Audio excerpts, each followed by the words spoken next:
Today is day 51 of 100 random acts of kindness. I am very much over today. I just want to be in bed. While I am in bed, I just want to be asleep. Regular platelet levels are 130,000 to 300,000. When I started this trial, I was at about 200,000. As of Friday, I was down to 50,000. Platelets are responsible for clotting your blood. So when I bleed forever.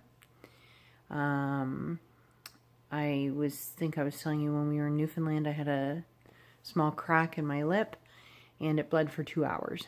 And I am bruised all over the place, which is a sign of low platelets as well. So on Friday, I looked at this week and thought, okay, I don't have a ton to do. Well, that's changed because I went in today and my platelets are up to 58,000, which is still very low. The cutoff to continue on this trial is 50. I hit it right on Friday, so they said you can keep taking it, but you got to come back on Tuesday and get your blood done again. So I got my blood done again today, 58,000. Well, you can stay on the trial if you come back on Thursday and get your blood work done. I realize that they are trying to take care of me and that they are monitoring me, and it's not safe to be as low as I am. When I put it out on Twitter, a number of people said, oh, I was down to 5,000 platelets, which is insane. So it's not like it's absolutely life or death here, but 58,000 is way below where it's supposed to be. So now I have to go back on Thursday and get more blood work done. So not only am I petrified of needles and had another exposure therapy appointment today, but I have to go back to the hospital. And I think for the average person, they would say, well, go back to the hospital, just get the blood work done and then you can leave. For me, I'm just very over being sick. And I keep saying this and nothing seems to be changing. The requirements for the trial were supposed to drop off weeks ago, and I just seem to be at the hospital just as much. An appointment yesterday, I had 2 today. I'm at my hospice program tomorrow. I've got blood work Thursday. I've got an MRI Friday. Again, for a week, not a big deal. This is week 7, I think, of the trial, and I still have appointments every day. It's like a full-time job, only it's life and death at this point. And I'm really, really over it. In the same breath, there will come a time when I have no treatment options left. And when I think of that time, I think, you selfish asshole, get to the hospital and get the blood work done, because you're lucky that you have some options right now. So it's just been one of those days where I'm trying to be grateful for what I have, which is an endless amount of love and support and access to drugs right now. We find out next week if this trial is working, if it's keeping my cancer stable. If not, it's on to chemo. So there's just a lot of emotion. I'm absolutely exhausted between the not sleeping and then when I do sleep, I'm dreaming about cancer. And then just driving back and forth. We live about 40 minutes from the hospital. And when I was stable, that wasn't the end of the world because we were only going 2-3 times a month. We were really lucky, but it is exhausting. And so my random act of kindness for the day has to do with Twitter. Twitter is amazing. I wish I would have been on it before I was diagnosed with cancer. There is an exceptional support group on there, especially for breast cancer, especially for metastatic breast cancer. If you're not on Twitter, I totally suggest it.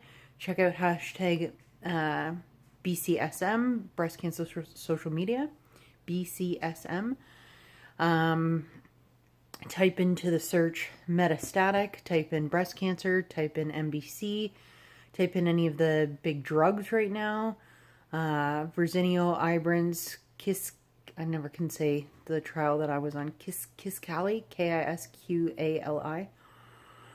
You'll find us. You'll find all of us. There are so many of us. And when I was, one of the times I was post-op, so before stage 4 diagnosis, I put out to Twitter that it's this weird, like, I need post-op yoga. Like, I don't need senior citizen yoga, because at the time I didn't have all the aches and pains that I have now.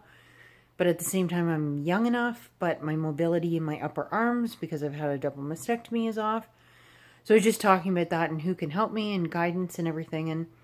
And the yoga nurse is, I don't know how I got connected, but we went back and forth, and she said, if you send me your address, I will send you my yoga DVD. And so she did. She's a nurse, and she is well trained in yoga. And so she sent me this really calming yoga DVD that I've had for like 6 years, I think. And again, like, what always amazes me is when people do things to just help. Like, she didn't say like, okay, now send me $11.99 or $20, or I expect you to write a review, or like, she didn't want anything from me. She went, oh, this young girl is dealing with post-op mobility issues. I have something that can help her. I'll just send it to her. So she gave me a free DVD, paid for the postage, everything. Now, I'm also not suggesting that you just give your address to random strangers. I had followed this woman for quite a while. She has quite a following. I think she has like 12,000 followers on Twitter now.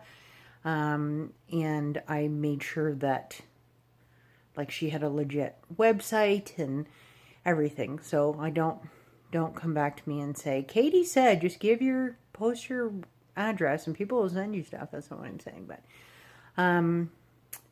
I just think that that's amazing. And I really try to kind of follow in people's footsteps like that and try to do things to help people without getting something in return. It's always nice to get something in return, but I think if more of us did these selfless things, we'd be in such a better spot than we are.